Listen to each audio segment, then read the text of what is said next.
પક્વાશયમાં સ્વાદુરસ દ્વારા પાચન એટલે કે સ્વાદુરસનું બંધારણ અને સ્વાદુરસનો પાચનમાં ફાળો. સામાન્ય માહિતી: કુલ જથ્થો 1 થી 1.5 લીટર જેટલો સ્વાદુરસ સ્વાદુપિંડ ઉત્પન્ન કરે પર ડે. પીએચ 7.5 થી 8.3 એ આલ્કલીય છે. જો હવે સમજો, આમ તો લાડસ 6.8, આમ તો કહી શકાય અંશતઃ અમ્લીય. જઠરસ પીએચ 1.8 એટલે આપણે કીધું એ અમ્લીય જઠરસ. પછી પિત્તરસ આવ્યા પીએચ 8. એના કરતાં જો સૌથી વધુ આલ્કલીય એ સ્વાદુરસ છે. પિત્તરસ 8 પીએચ એ પણ આલ્કલીય, સ્વાદુરસ 8.3 એ પણ આલ્કલીય. અને આપણે ભણશું આંતરરસ. એ આંતરરસનું પીએચ એ પણ આલ્કલીય છે. તો આપણે પિત્તરસ, સ્વાદુરસ, આંતરરસ, પીએચ આલ્કલીય 7 થી વધુ. જઠરસનું પીએચ 1.8 વધુ અમ્લીય, અને લાળ રસનું પીએચ 6.8 અંશતઃ આલ્કલીય, અંશતઃ અમ્લીય. આ યાદ રાખવાનું. હવે એમાં 98% પાણી, 2% ઘન દ્રવ્યો. અહીંયા હું તમને ઘન દ્રવ્યો જે છે એ ઉત્સેચકો, બાયકાર્બોનેટ, એ બધું. તો સ્વાદુરસતા ઘટક અને એના કાર્યો સાથે જ લઈ લઉં. એક તો એમાં શ્લેષમાં હોય જ, કારણ કે અન્નમાર્ગના દરેક અંગના શ્લેષબસ્તર એટલે કે ઓલા અધિચ્છદમાં ગોબલેટ કોષો આવેલા હોય જે શ્લેષપનો સ્ત્રાવ કરે, અને એ નાના આંતરડાના આ પક્વાશય, સ્વાદુરસ પક્વાશયમાં આવ્યો તો એ પક્વાશયના એટલે નાના આંતરડાના શ્લેષબસ્તરનું આવરણ બનાવી અને ઉત્સેચકો અને ક્ષારો સામે રક્ષણ આપે. શ્લેષબસ્તરને રક્ષણ આપે અથવા શ્લેષબસ્તરના અધિચ્છદને રક્ષણ આપે. હવે અકાર્બનિક ક્ષારો, તો અકાર્બનિક ક્ષારો તરીકે સ્વાદુરસ માત્ર સોડિયમ બાયકાર્બોનેટ જેવા અકાર્બનિક ક્ષારો ધરાવે, અને અકાર્બનિક ક્ષારો આલ્કલીય હોય. એ સ્વાદુરસના ઉત્સેચકો માટે પક્વાશયનું માધ્યમ આલ્કલીય રાખે. હવે સ્વાદુરસની અંદર 4 પ્રકારના ઉત્સેચકો મેં કીધું હતું: પ્રોટીએઝ, એમાઇલેઝ, લાઇપેઝ અને ન્યુક્લિએજ. કારણ પક્વાશયમાં પાચન માટેના 4 પ્રકારના ઉત્સેચકો માત્ર સ્વાદુરસના જ છે. પિત્તરસમાં ઉત્સેચક છે નહીં, અને પક્વાશયમાં જે આંતરરસ છે એમાં ઉત્સેચકો નથી. મેં તમને કીધું હતું એમાં માત્ર એક એન્ટેરોકાઇનેજ નામનો સહ ઉત્સેચક આવેલો છે. હવે બરાબર જોજો, સ્વાદુપિંડ ઉત્પન્ન કરે સ્વાદુરસ. આ સ્વાદુરસમાં પ્રોટીનનું પાચન કરનારા પ્રોટીએઝ પ્રકારના 3 નિષ્ક્રિય ઉત્સેચકો, એમાં 1 ટ્રિપ્સિનોજન, 2 કાઇમોટ્રિપ્સિનોજન, 3 પ્રોકાર્બોક્સીપેપ્ટિડેઝ. મેં કીધું હતું ઉત્સેચકના નામની પાછળ નોજન હોય, નોજન એ નિષ્ક્રિય. પેપ્સિનોજન, ટ્રિપ્સિનોજન, કાઇમોટ્રિપ્સિનોજન, અને આગળ પ્રો હોય તો એ નિષ્ક્રિય. પ્રોરેનિન નિષ્ક્રિય. પ્રોકાર્બોક્સીપેપ્ટિડેઝ આ ત્રણેય પ્રોટીનનું પાચન કરનારા પ્રોટીએજ પ્રકારના નિષ્ક્રિય ઉત્સેચકો છે. હવે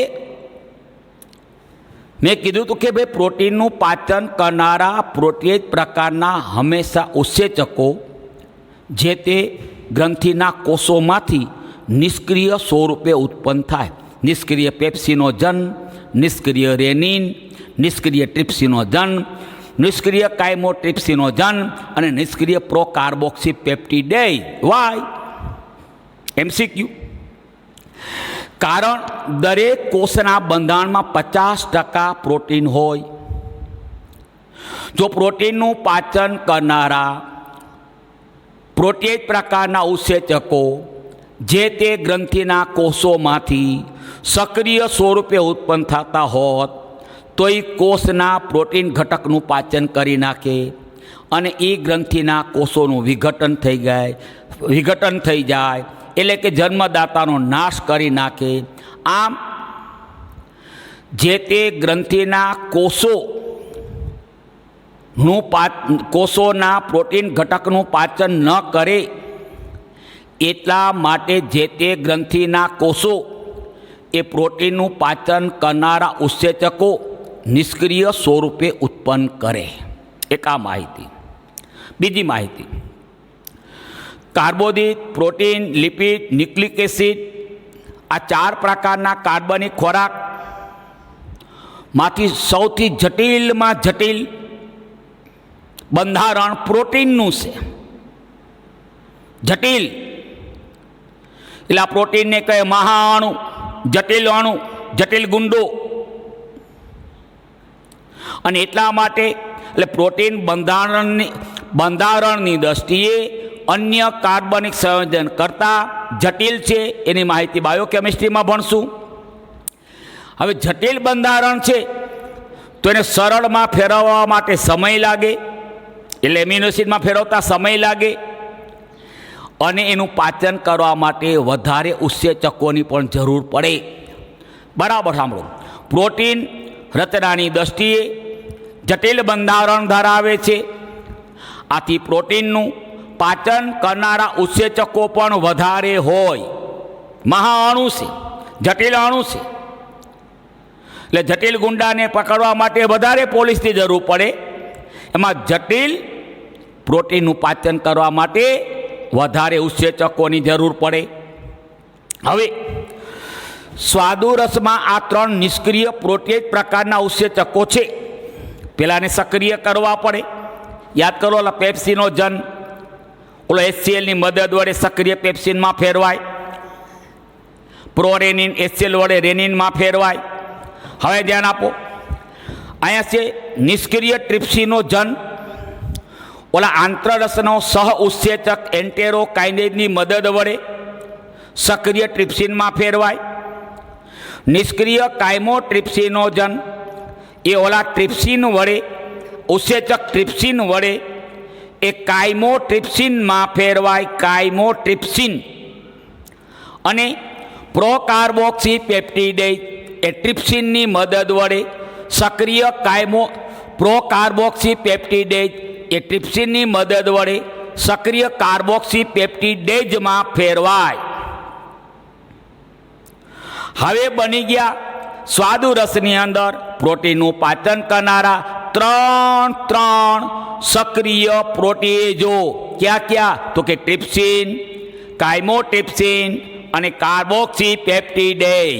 હવે સાંભળો, જઠરમાં ન પચેલું પ્રોટીન એ પક્વાશયમાં પણ આવે. અને જઠરમાં પ્રોટીનનું પાચન થઈ ગયું યાદ હોય તો પેપ્ટોન્સ અને પ્રોટિયોસિસ એ છે. પેપ્ટોન્સ અને પ્રોટિયોસિસ એટલે કે અંશતઃ પાચિત પ્રોટીન. હવે જઠરમાં તૈયાર થયેલ પ્રોટીનના યાદ હોય, જઠરમાં પેપ્સિને પ્રોટીનનું પેપ્ટોન્સ અને પ્રોટિયોસિસમાં રૂપાંતરણ કર્યું હતું. એ પેપ્ટોન્સ અને પ્રોટિયોસિસ એટલે અંશતઃ પાચિત પ્રોટીન એ પક્વાશયમાં આવ્યા. અને જઠરમાં જે પ્રોટીનનું પાચન નથી થયું એ પ્રોટીન પણ પક્વાશયમાં આવ્યા. એટલે ન પચેલું પ્રોટીન અને ઓલા 2 અંશતઃ પાચિત પ્રોટીનનું આ 3 પ્રકારના સક્રિય પ્રોટીન ટ્રિપ્સિન, કાઇમોટ્રિપ્સિન, કાર્બોક્સીપેપ્ટિડેઝની મદદ વડે પોલીપેપ્ટાઇડ અને ડાયપેપ્ટાઇડમાં પાચન થાય. જળ વિભાજન, પાચન.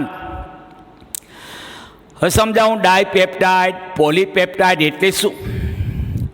એમિનો એસિડ, પ્રોટીનનો મોનોમર એમિનો એસિડ, એટલે એમિનો એસિડ વત્તા એમિનો એસિડ, એટલે એમિનો એસિડના બે અણુ, યાદ કરો, સરળમાંથી જટિલ બનાવવું છે આપણે. એમિનો એસિડના બે અણુ પરસ્પર ડિહાઇડ્રેશનની ક્રિયા દ્વારા જોડાય. બેના જોડાણ સ્થાનેથી ઓલો પાણીનો એક અણુ છૂટો પડી ગયો અને બની ગયું ડાયપેપ્ટાઇડ. એટલે એમિનો એસિડના બે અણુઓના જોડાવાથી બનતો અણુ એમિનો એસિડના બે અણુઓના જોડાવાથી બનતો અણુ ડાયપેપ્ટાઇડ. હવે જે રીતે ડાયપેપ્ટાઇડ બને એ રીતે પોલીપેપ્ટાઇડ, યાદ કરો, પોલીસેકેરાઇડ પોલીપેપ્ટાઇડ, પેલા ગ્લુકોઝના અસંખ્ય અણુઓની શૃંખલા, એ એમિનો એસિડના અસંખ્ય અણુઓ પરસ્પર ડિહાઇડ્રેશનની ક્રિયા દ્વારા જોડાય અને પાણીના અસંખ્ય અણુઓ છૂટા પડે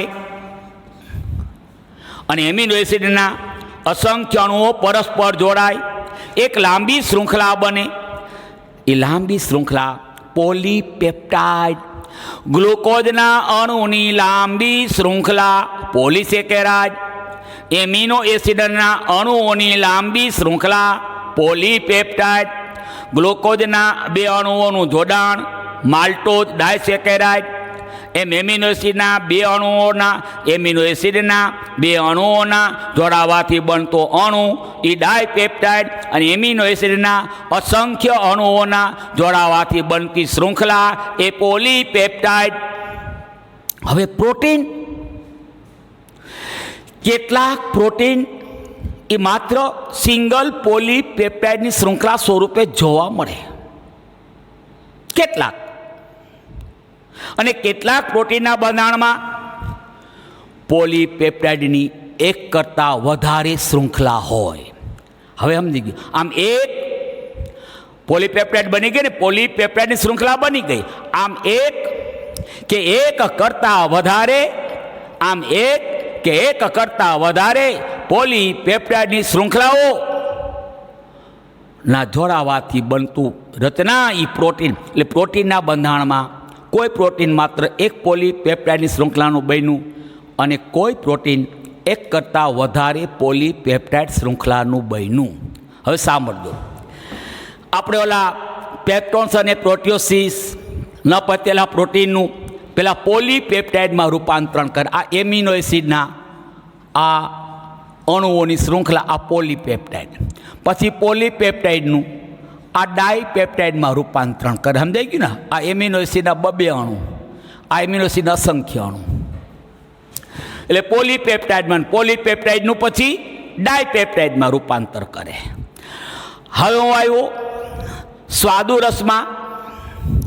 સ્વાદુરસીય એમાઇલેઝ નામ નથી, ઓલો લાળ રસીય એમાઇલેજ હતો. લાળ રસીય એમાઇલેજ સ્ટાર્ચનું પાચન કરનારો, પોલીસેકેરાઇડનું પાચન કરનારો ટાઇલિન. અને જઠરમાં હતો, જઠર રસમાં હતો જઠર રસીય એમાઇલેજ. તો એમાઇલેજ તો ભાઈ લાળ રસમાંય છે, જઠર રસમાંય છે અને સ્વાદુ રસમાંય છે. એટલે નામ આપ્યા લાળ રસીય એમાઇલેજ, જઠર રસીય એમાઇલેજ અને સ્વાદુ રસીય એમાઇલેજ. હવે એમાઇલેજ એટલે કાર્બોહાઈડ્રેટનું પાચન કરનારો, પોલીસેકેરાઇડનું પાચન કરનારો, એટલે સ્ટાર્ચનું પાચન કરનારો. સ્ટાર્ચ એટલે પોલીસેકેરાઇડનું એ જળ વિભાજન શેમાં કરશે? જળ વિભાજન એટલે પાચન, માલ્ટોઝ. સ્ટાર્ચના બંધારણમાં ગ્લુકોઝના અસંખ્ય અણુઓની શૃંખલા એટલે પોલીસેકેરાઇડ સ્ટાર્ચ, અને ગ્લુકોઝના બે અણુઓની શૃંખલા, ગ્લુકોઝના બે અણુઓ જોડાવાથી બન્યો માલ્ટોઝ, તો માલ્ટોઝ ડાયસેકેરાઇડ. હવે આગળ લો, સ્વાદુરસીય લાઇપેઝ સમજાવું. યાદ કરો, લાઇપેઝ લાળ રસમાં નહોતો, જઠર રસમાં હતો લાઇપેઝ. એક પિત્તરસમાં તો એક ઉત્સેચક હોય નહીં, આંતરરસમાં પણ લાઇપેજ છે, પણ લિપિડનું પાચન કરનારો લાઇપેજ ઉત્સેચક એ મુખ્ય કોનો? સ્વાદુ રસનો. હા, યાદ રાખો, મેં લખ્યું છે સ્વાદુ રસીય લાઇપેજ જે મુખ્ય ઉત્સેચક જઠરરસમાંય છે, સ્વાદુ રસમાંય છે, આંતરરસમાંય છે, પણ એ ત્રણેયનો મુખ્ય ઉત્સેચક સ્વાદુ રસીય લાઇપેજ એ સ્વાદુ રસનો છે. ગઈકાલે ભણી ગયા હતા કે પહેલાં તો હવે યાદ કરો, હમણાં ભણાયું યાંત્રિક પાચન કે ચરબીના મોટા ગોળકો હોય, એ મોટા ગોળકોનું આ સ્વાદુરસ્ય લાઇપેજ એની ઓળી પૂરી સપાટી આવરી ન શકે. આથી સ્વાદુરસ્ય લાઇપેજ એ ચરબીના મોટા ગોળકોનું સહેલાઈથી પાચન કરી શકે નહીં. આથી ફરજિયાત પિત્તરસના યાદ હોય તો કાર્બનિક પિત્તક્ષારો સોડિયમ ગ્લાયકોકોલેટ અને સોડિયમ ટોરોકોલેટ એ ચરબીના મોટા ગોળકોનું નાના ગોળકોમાં રૂપાંતરણ કરે. આ ક્રિયાને કહેવાય તૈલોદીકરણ. તો પહેલાં ચરબીનું શું કરવું પડે? તૈલોદીકરણ કરવું પડે. તૈલોદીકરણ કરવું પડે. નાના ગોળકો બની ગયા. હવે ચરબીના નાના ગોળકોની એ સ્વાદુરસનો લાઇપેજ પૂરી સપાટી આવરી શકે. હવે આ તૈલોદીકૃત ચરબીનું આ સ્વાદુરસ્ય લાઇપેજ યાદ કરો, તૈલોદીકૃત ચરબી લાડ નામ આપવા યાદ હોય તો ટ્રાયગ્લિસરાઇડ.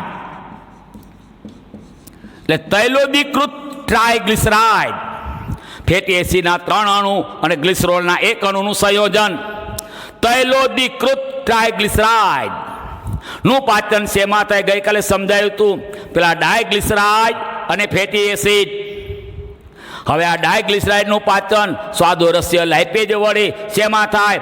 મોનોગ્લિસરાઇડ અને ફેટી એસિડ. યાદ રાખજો બરાબર, મોટા ભાગનું ચરબીનું પાચન એટલે ચરબીનું મોટા ભાગનું પાચન પક્વાશયમાં સ્વાદુરસ્ય લાઇપેજ વડે થાય. આથી સ્વાદુરસ્ય લાઇપેજને લિપિડનું પાચન કરનારો મુખ્ય ઉત્સેચક કહેવાય. હવે હું આવ્યો ન્યુક્લિક એસિડનું પાચન કરનાર ઉત્સેચક ન્યુક્લિએઝ. ન્યુક્લિક એસિડના યાદ રાખજો, આમ તો કંઈ આમ પરફેક્ટલી જો ને તો કાર્બોદિતના પાચનની શરૂઆત મુખ ગુહા, પ્રોટીનના પાચનની શરૂઆત જઠર, યાદ હોય તો ચરબીના પાચનની શરૂઆત જઠર, 1% તૈલોદીકૃત ચરબી. યાદ રાખજો બરાબર, ન્યુક્લિક એસિડ ડીએનએ અને આરએનએ, ડીઓક્સી રિબોન્યુક્લિક એસિડ અને રિબોન્યુક્લિક એસિડ ના પાચનની શરૂઆત પક્વાશયમાં થાય. હવે સમજાવું, ન્યુક્લિક એસિડ થોડુંક વિઝ્યુલાઇઝેશન સમજાવું. મેં તમને સમજાવેલું હતું કે ન્યુક્લિક એસિડના બંધારણીય ઘટક 3 હું, તું અને રતનીઓ.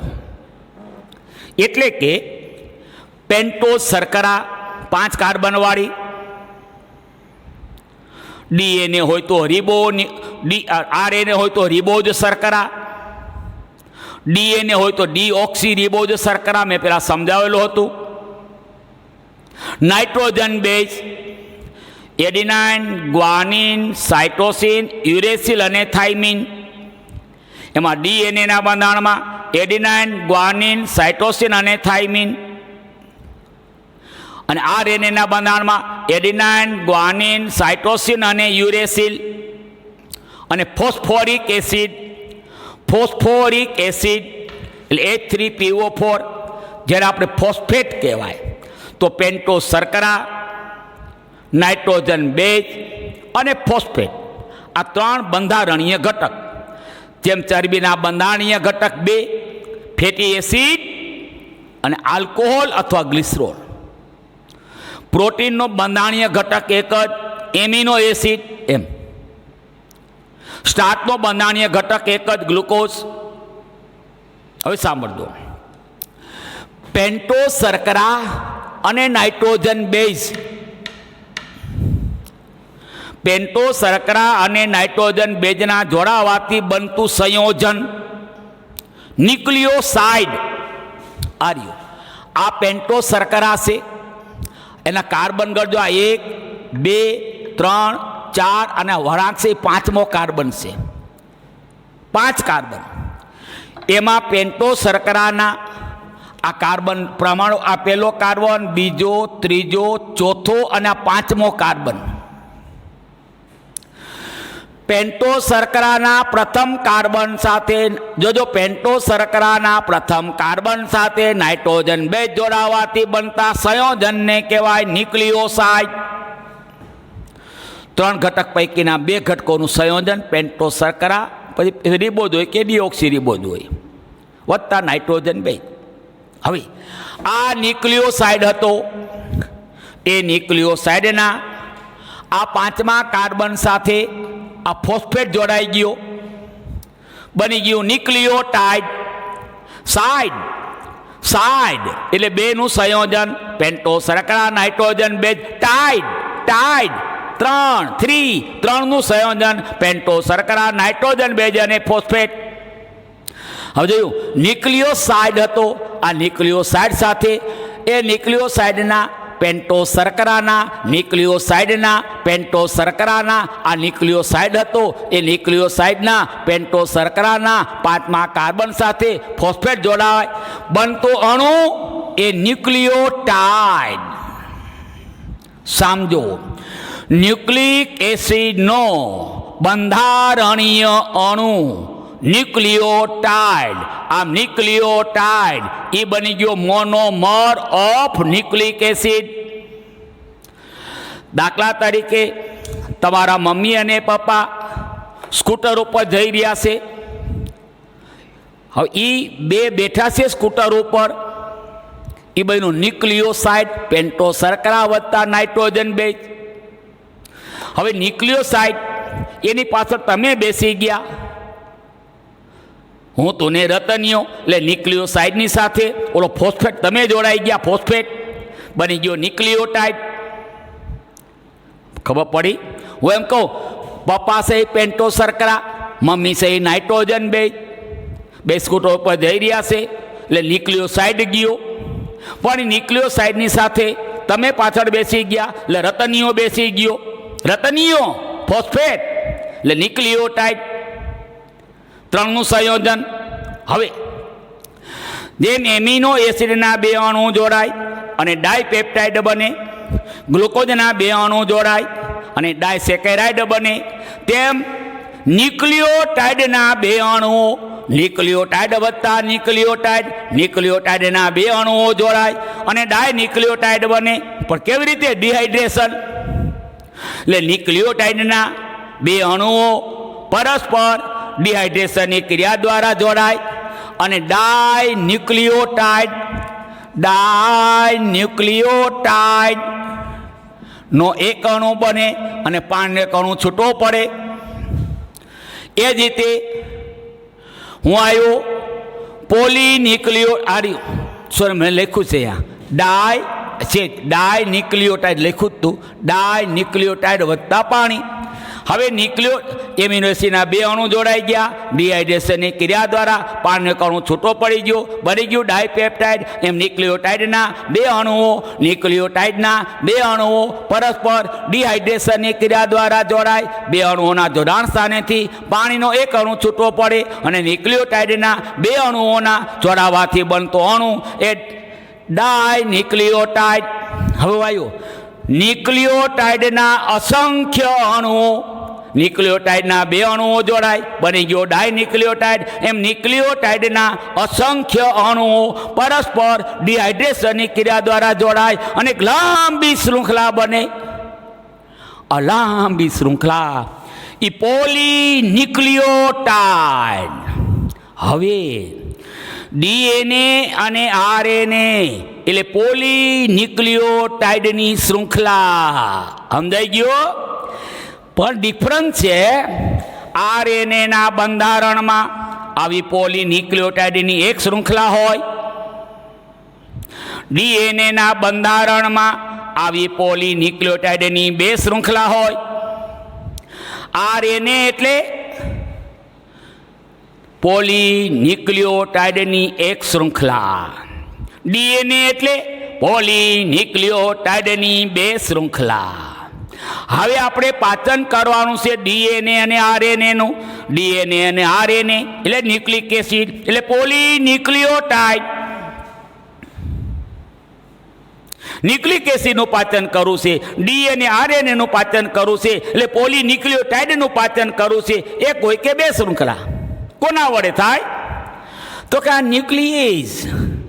DNA હોય તો DNA, deoxyribonuclease, deoxy DNA RNA રિબો nucleic acid, deoxy રિબો nucleic acid એટલે ડીઓક્સી રિબો ન્યુક્લિયેજ અને રિબો ન્યુક્લિક એસિડ એટલે રિબો ન્યુક્લિયેજ, ડીઓક્સી રિબો ન્યુક્લિયેજ અને રિબો ન્યુક્લિયેજ. RNA હોય તો એમ જુદા કરવાના.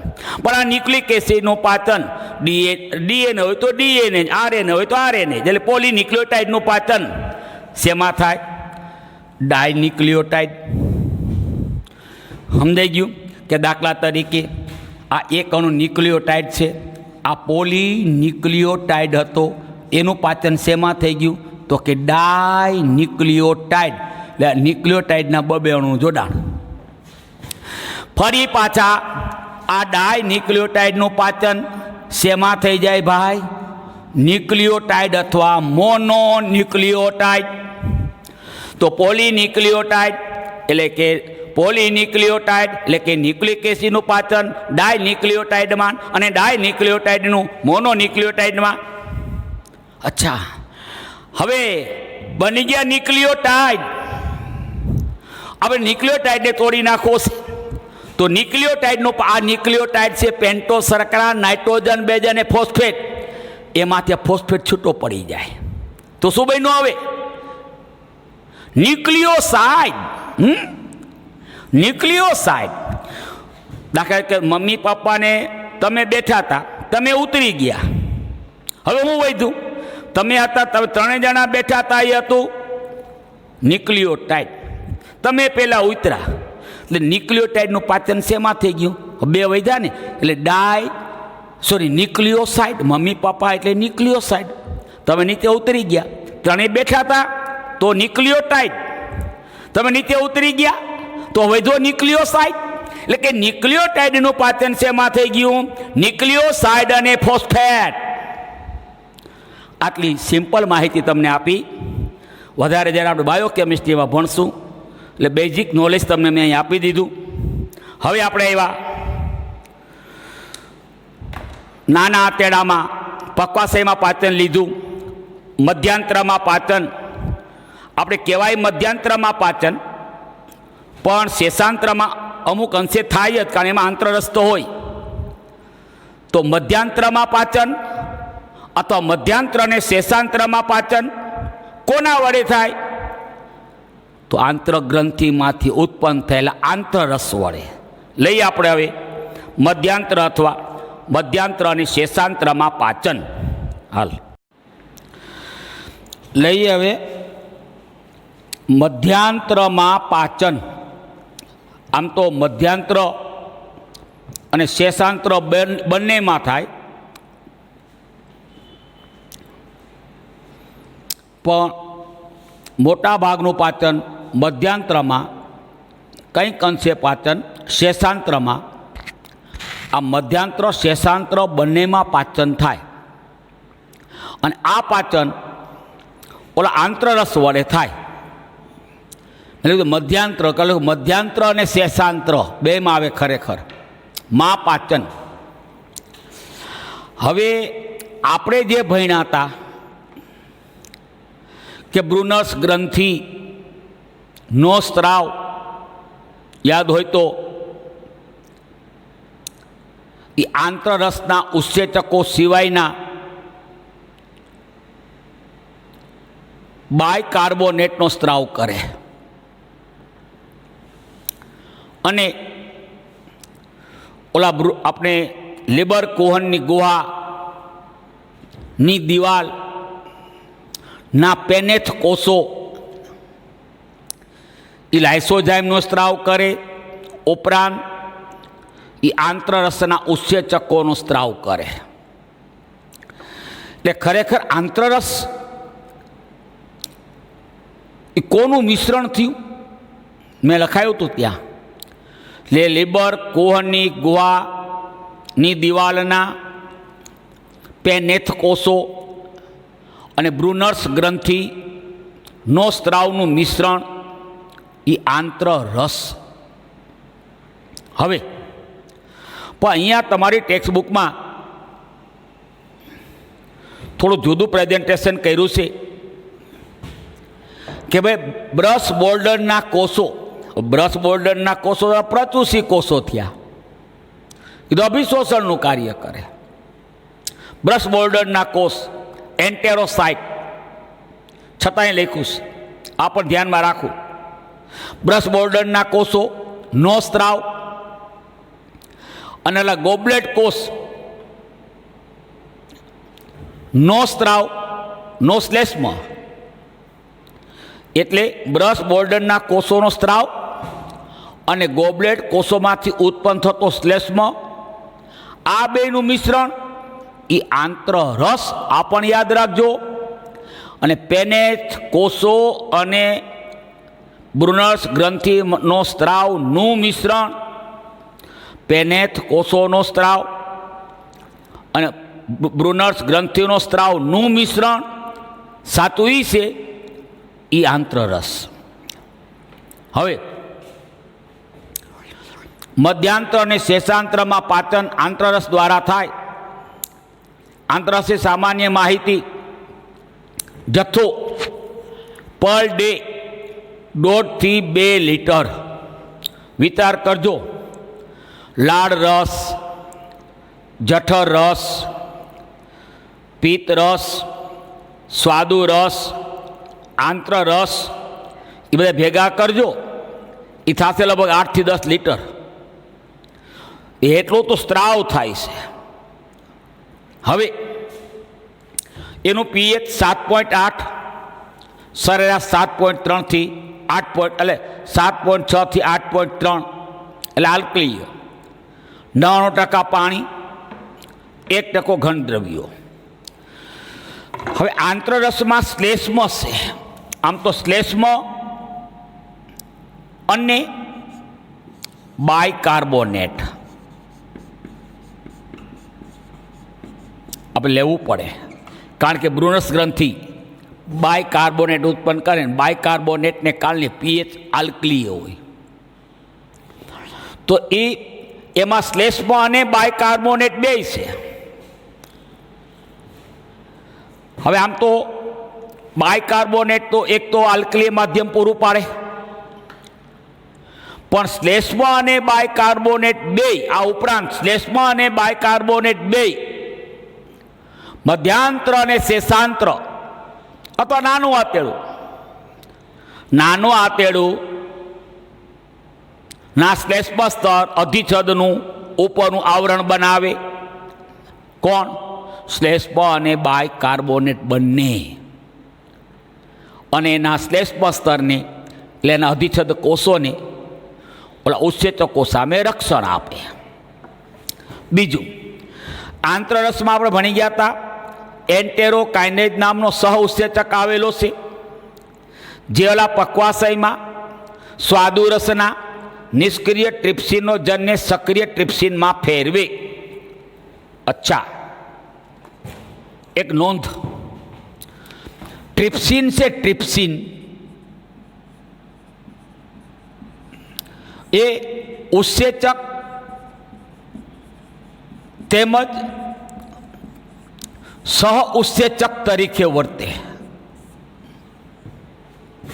યાદ કરો, ઇઓલા, પેપ્ટોન્સ, પ્રોટિયોસિસ અને પ્રોટીનનું પોલીપેપ્ટાઇડ ને ડાયપેપ્ટાઇડમાં પાચન તો કરે, ટ્રિપ્સિન, કાઇમોટ્રિપ્સિન ને કાર્બોક્સીપેપ્ટિડેઝ.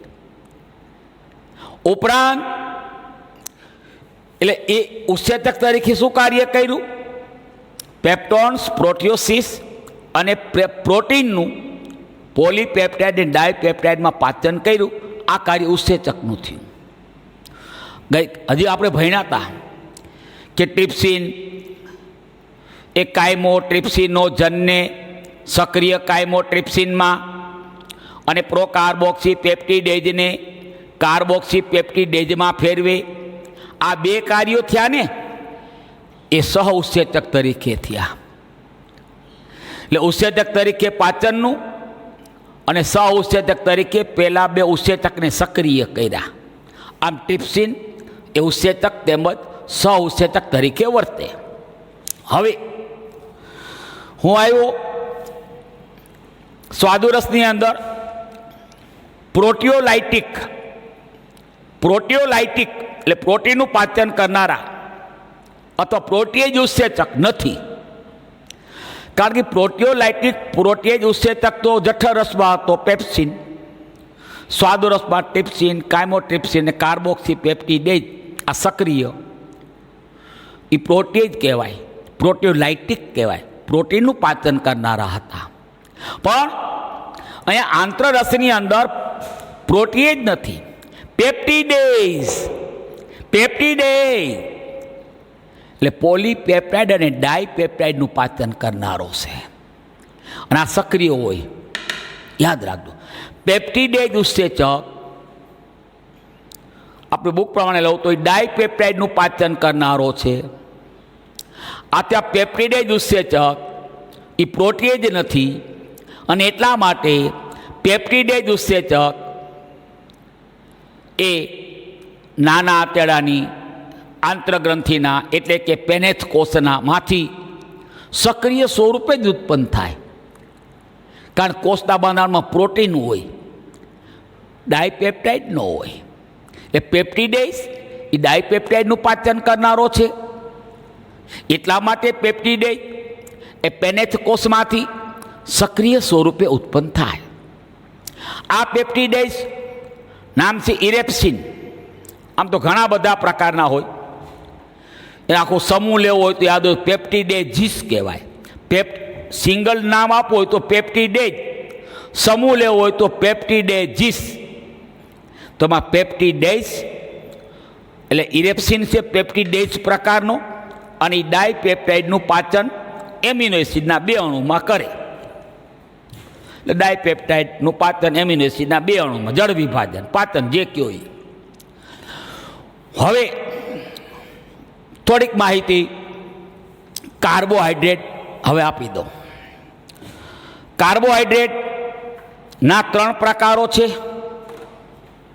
એક મોનોસેકેરાઇડ,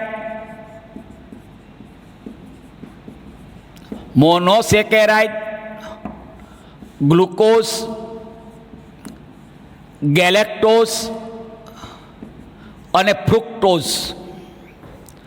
ગ્લુકોઝ, ગેલેક્ટોઝ, ફ્રુક્ટોઝ આ મોનોસેકેરાઇડ હેક્સોઝ શર્કરાનો પ્રકાર. બીજી યાદ હોય તો રિબોઝ અને ડીઓક્સી રિબોઝ.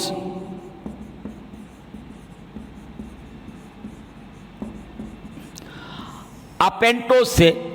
આ 3 હેક્સોઝ છે, કહેવાય મોનોસેકેરાઇડ. એટલે મોનોસેકેરાઇડ કેને કહેવાય? એ કાર્બોદિતનો પ્રકાર. એનું જળ વિભાજન ન થાય, રસ્તરમાંથી પસાર થઈ જાય.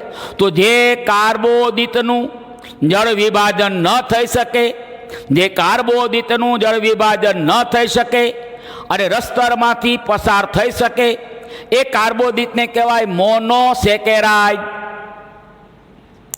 અહીં પાછા મોનોસેકેરાઇડના પ્રકાર પડ્યા.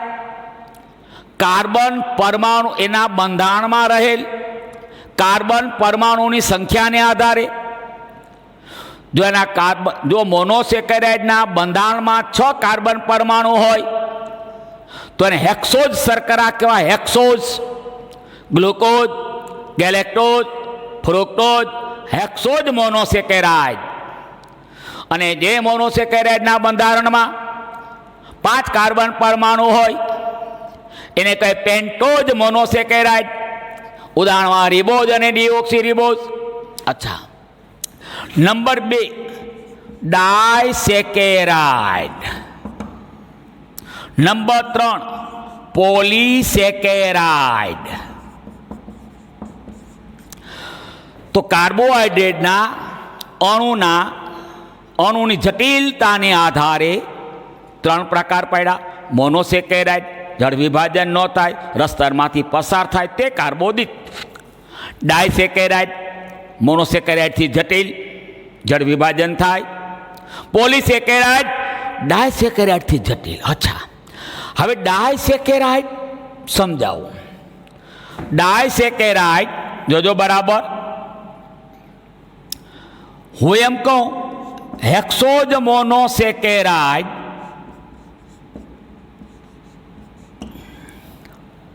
ના 2 અણુઓ પરસ્પર ડિહાઇડ્રેશનની ક્રિયા દ્વારા જોડાય. 2ના જોડાણ સ્થાનેથી પાણીનો એક અણુ છૂટવો પડે અને 2 હેક્સોઝ મોનોસેકેરાઇડના અણુઓના જોડાવાથી એક અણુ બને એ ડાયસેકેરાઇડ. હું હેક્સોઝ મોનોસેકેરાઇડ બોલ્યો છું. હેક્સોઝ મોનોસેકેરાઇડ 3 છે: ગ્લુકોઝ, ગેલેક્ટોઝ, ફ્રુક્ટોઝ. સાંભળજો હવે.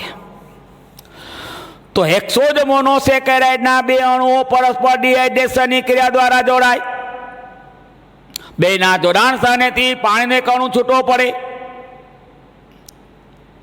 અને ડાયસેકેરાઇડના એક અણુનું નિર્માણ થાય.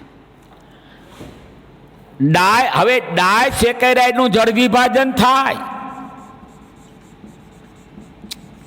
આ ડાયસેકેરાઇડમાં પાણી એક અણુ ઉમેરી દો, મળી ગયા હેક્સોઝ મોનોસેકેરાઇડના 2 અણુ.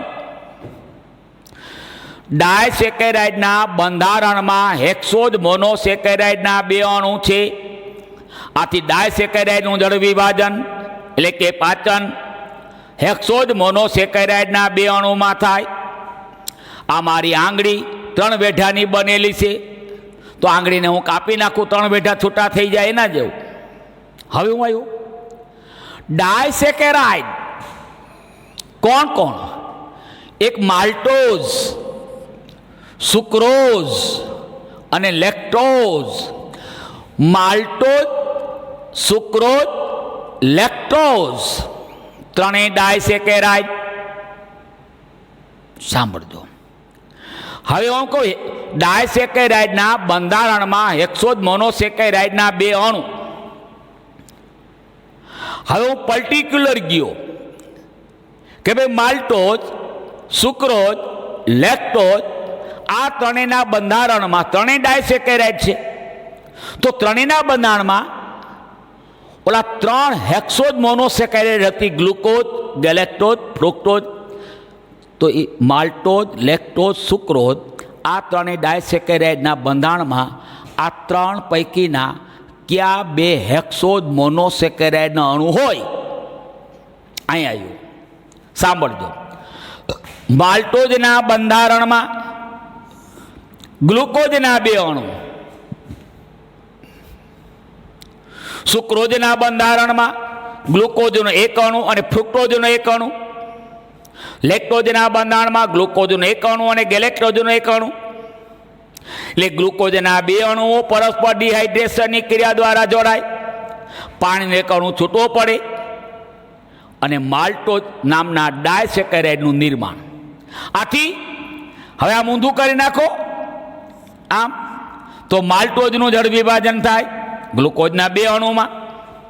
એટલે હું એમ બોલ્યો ડાયસેકેરાઇડના બંધારણમાં હેક્સોઝ મોનોસેકેરાઇડના 2 અણુ છે. આથી ડાયસેકેરાઇડનું પાચન હેક્સોઝ મોનોસેકેરાઇડના 2 અણુમાં થાય. હવે હું સ્પષ્ટ ગયો કે ભાઈ માલ્ટોઝ નામનો ડાયસેકેરાઇડ એનું જળ વિભાજન, એનું પાચન શેમાં થાય? તો કે ગ્લુકોઝના 2 અણુમાં. 2 હેક્સોઝ, ગ્લુકોઝ, હેક્સોઝ. એટલે ગ્લુકોઝના 2 અણુ જોડાય, માલ્ટોઝ બન્યો. આથી માલ્ટોઝનું પાચન ગ્લુકોઝના 2 અણુમાં થાય. સુક્રોઝ, ગ્લુકોઝનો 1 અણુ, ફ્રુક્ટોઝનો 1 અણુ પરસ્પર ડિહાઇડ્રેશનની ક્રિયા દ્વારા જોડાય, પાણીનો 1 અણુ છૂટો પડી ગયો અને સુક્રોઝના 1 અણુનું નિર્માણ થયું. હવે આ સુક્રોઝનું જળ વિભાજન થાય તો આપણે ગ્લુકોઝનો 1 અણુ અને ફ્રુક્ટોઝનો 1 અણુ બને. ગ્લુકોઝનો 1 અણુ, ગેલેક્ટોઝનો 1 અણુ ડિહાઇડ્રેશનની ક્રિયા દ્વારા જોડાય, પાણી 1 અણુ છૂટો પડી જાય અને લેક્ટોઝનું એક અણુ બને. આમ લેક્ટોઝનું જળ વિભાજન પાચન થતાં શું મળે? ગ્લુકોઝનું એક અણુ, ગેલેક્ટોઝનું એક અણુ. હવે ખબર પડી ગઈ ભાઈ કે ભાઈ ડાયસેકેરાઇડના બંધારણમાં હેક્સોઝ મોનોસેકેરાઇડના બે અણુ છે. આથી ડાયસેકેરાઇડનું જળ વિભાજન પાચન હેક્સોઝ મોનોસેકેરાઇડના બે અણુમાં થાય. હવે હું આવ્યો માલ્ટોઝ, લેક્ટોઝ અને સુક્રોઝ. આને યાદ રાખવા માટે યાદ રાખવાનું માં શું લે. માં શું લે? માં એટલે માલ્ટોઝ, શું એટલે સુક્રોઝ, લે એટલે લેક્ટોઝ. જો ન વાંચો તો માં ધોકો લે એમ. હવે સમજાવું કે ભાઈ ગ્લુકોઝના બે અણુ જોડાય, માલ્ટોઝ નામનો ડાયસેકેરાઇડ બન્યો. આથી માલ્ટોઝનું જળ વિભાજન એનું પાચન ગ્લુકોઝના બે અણુમાં થાય. ગ્લુકોઝનો એક અણુ, ફ્રુક્ટોઝનો એક અણુ, બે જોડાઈ ગયા, બની ગયો સુક્રોઝ નામના ડાયસેકેરાઇડનું એક અણુ. આથી સુક્રોઝ નામના ડાયસેકેરાઇડનું પાચન જળ વિભાજન શેમાં થાય? તો ગ્લુકોઝનો એક અણુ અને ફ્રુક્ટોઝનો એક અણુ. ગ્લુકોઝનો એક અણુ અને ગેલેક્ટોઝનો એક અણુ જોડાઈ ગયા, લેક્ટોઝ બની ગયો. લેક્ટોઝ નામનો ડાયસેકેરાઇડ બન્યો. આ લેક્ટોઝનું જળ વિભાજન એનું પાચન થતાં શું મળ્યું? ગ્લુકોઝનો એક અણુ અને ગેલેક્ટોઝનો એક અણુ. આ માલ્ટોઝનું પાચન ગ્લુકોઝના બે અણુમાં, સુક્રોઝનું પાચન ગ્લુકોઝનો એક અણુ અને ફ્રુક્ટોઝનો એક અણુમાં, લેક્ટોઝનું પાચન ગ્લુકોઝનો એક અણુ અને ગેલેક્ટોઝના એક અણુમાં થાય. આ ગ્લુકોઝ, ગેલેક્ટોઝ ને ફ્રુક્ટોઝ હેક્સોઝ મોનોસેકેરાઇડ છે. હવે એનું જળ વિભાજન થાય નહીં, રસતરમાંથી પસાર થઈ જાય એટલે એનું શોષણ થઈ જાય અને અભિશોષણ થઈ જાય. હવે આવી ગયું આપણે હવે ડાયસેકેરાઇડનું પાચન મધ્યાંત્ર અને શેષાંતરમાં કરવાનું છે. એમાં ડાયસેકેરાઇડેઝ નામના ઉત્સેચકો છે. ક્યાં ક્યાં? તો કે માલ્ટેઝ. માલ્ટોઝનું ગ્લુકોઝના બે અણુમાં પાચન જળ વિભાજન કરે. બીજો છે સુક્રેઝ અથવા ઇન્વર્ટેઝ. તો એ સુક્રોઝ નામના ડાયસેકેરાઇડનું આ સુક્રેઝ અથવા ઇન્વર્ટેઝ એ ગ્લુકોઝનો એક અણુ અને ફ્રુક્ટોઝનો એક અણુ, ગ્લુકોઝનો એક અણુ અને ફ્રુક્ટોઝના એક અણુમાં પાચન કરે જળ વિભાજન.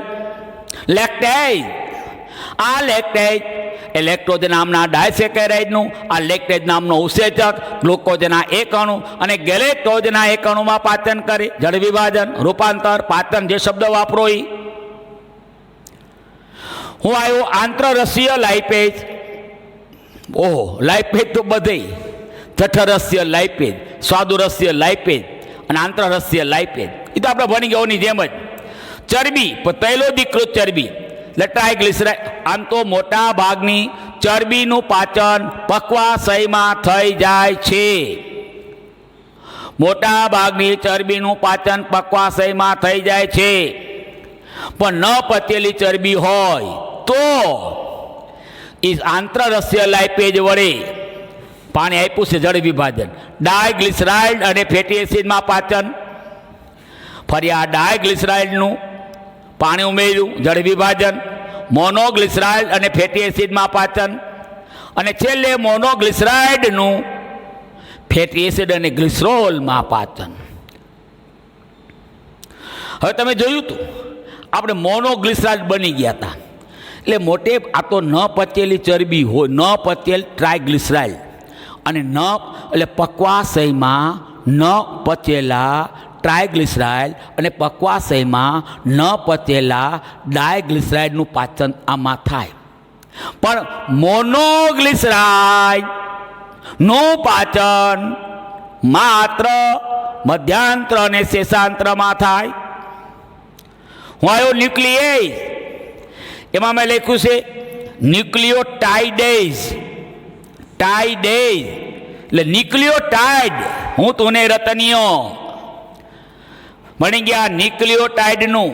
આ ન્યુક્લિયોટાઇડેઝ નામના ઉત્સેચકની મદદ વડે જળ વિભાજન થયું, પાચન થયું, રૂપાંતર શું તેમાં થયું? ન્યુક્લિયોસાઇડ અને ફોસ્ફેટ. રતનિયો નીકળી ગયો.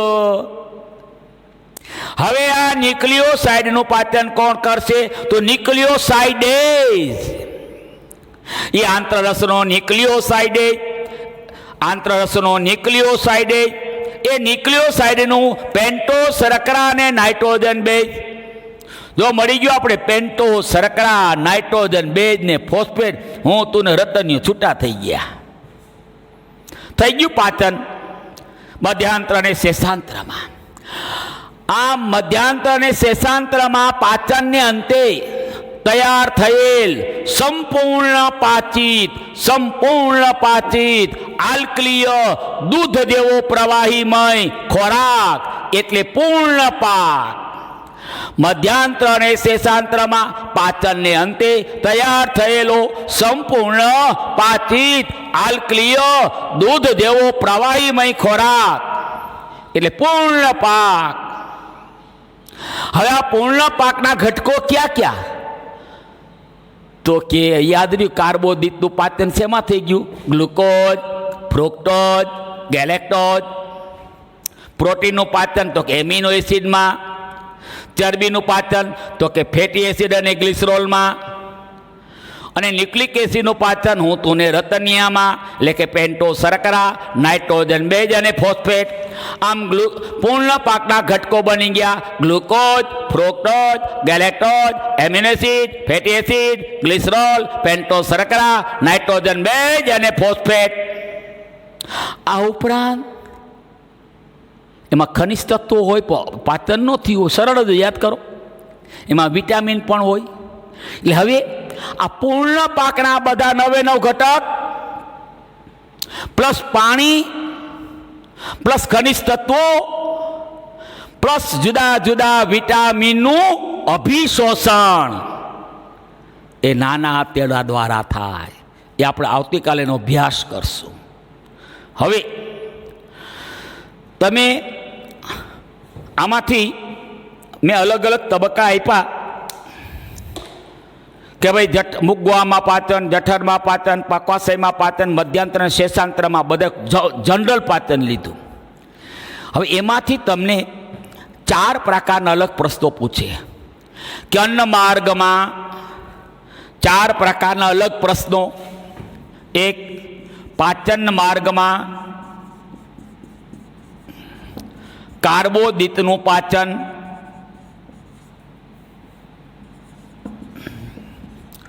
તો મુખ અગવામાં લેવાનું લાળ રસ છે ને, લાળ રસ તો ટાઈલીના કાર્ય કરે.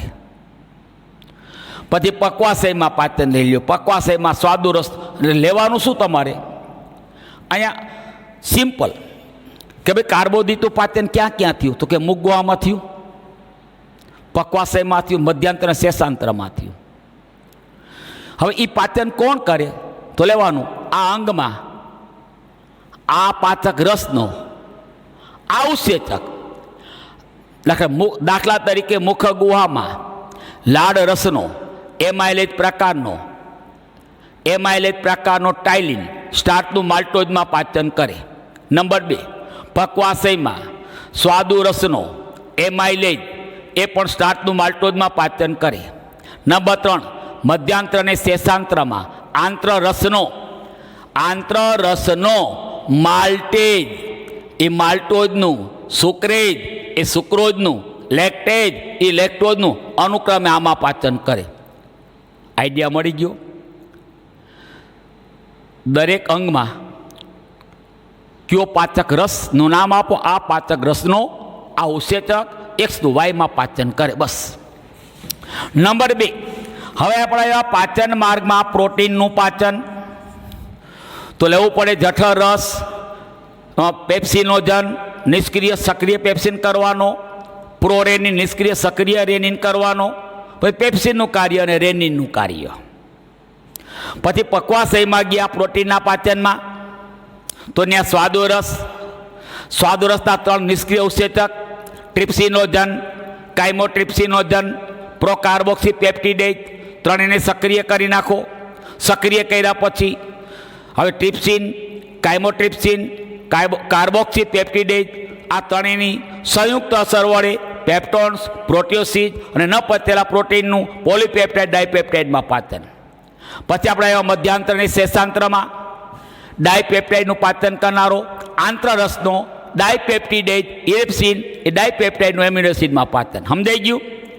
દરેક ખોરાક લ્યો, X ખોરાક કયું અંગ, એ અંગનો પાચક રસનું નામ અને પાચક રસમાં રહેલા ઉત્સેચકનું નામ અને ઉત્સેચકનું કાર્ય એક્સનું વાયમાં પાચન. બસ.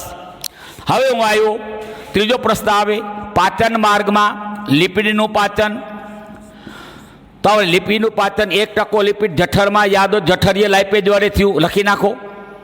પછી પક્વાશયમાં લાઇપેજ વડે, મધ્યાંત્ર શેષાંતરમાં આંતરરસનો લાઇપેજ, ઓલો સ્વાદ જઠરમાં જઠરરસીય લાઇપેજ 1% તૈલોદીકૃત ચરબી, પક્વાશયમાં સ્વાદુરસીય લાઇપેજ અને મધ્યાંત્ર અને શેષાંત્રમાં આંતરરસીય લાઇપેજ. બસ 3 અંગ. એ અંગના રસનું નામ, રસમાં રહેલા ઉત્સેચકનું નામ અને આ કાર્ય કરે. અચ્છા, હવે હું આવ્યો પાચન માર્ગમાં ન્યુક્લિક એસિડનું પાચન. એની જેમ જ આ 2 જગ્યાએ થવાનું છે. પક્વાશયમાં સ્વાદુરસનો ન્યુક્લિએજ અને આંતરરસમાં આ ન્યુક્લિએજમાં ન્યુક્લિયોટાઇડેજ અને ન્યુક્લિયોસાઇડેજ.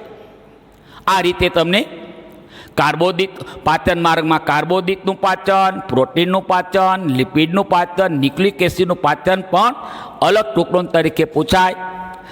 બધા રસના નામ, રસનું પીએચ, ઉત્સેચકોના નામ, ઉત્સેચકોનું કાર્ય, આ બધા MCQ તૈયાર કરવાના.